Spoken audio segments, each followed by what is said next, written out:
Prowler. I have you now. You will soon know the power of the dark side. I have aftermarket, so pray I do not alter the deal any further. I find your lack of faith disturbing.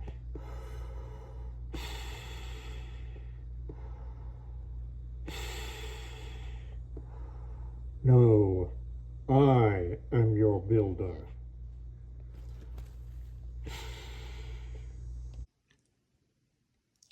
There are plenty of YouTube channels with great modelers who have great production skills.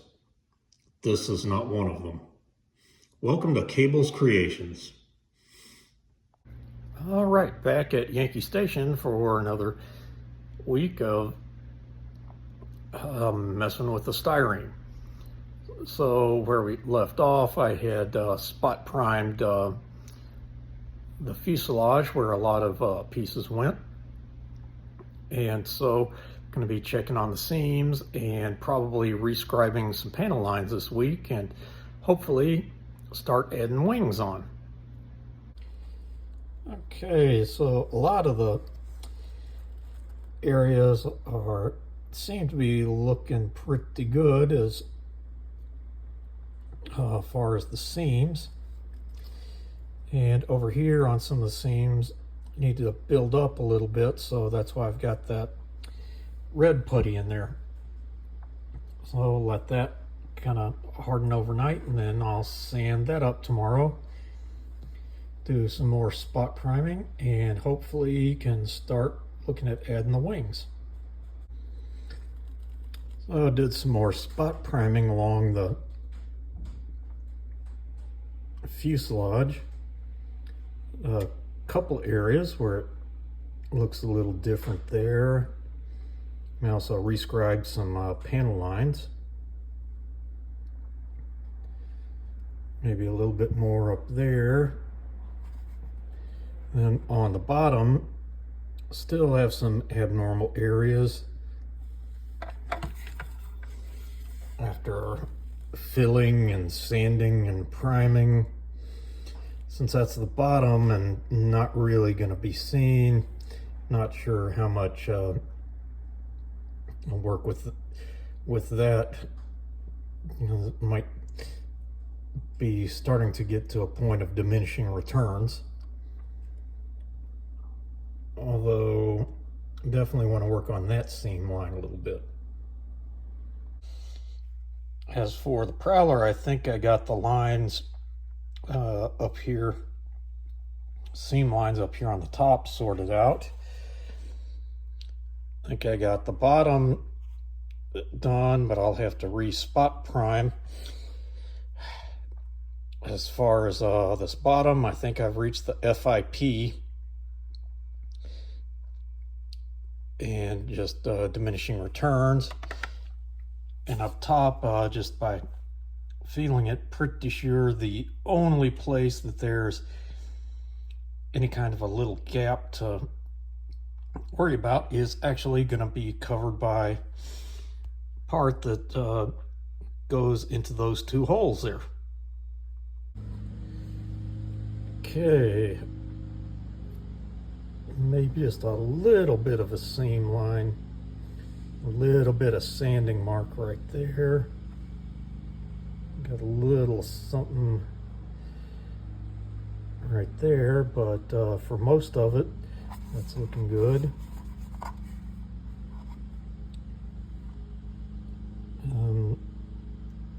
Yeah, still got a little bit of sanding line here.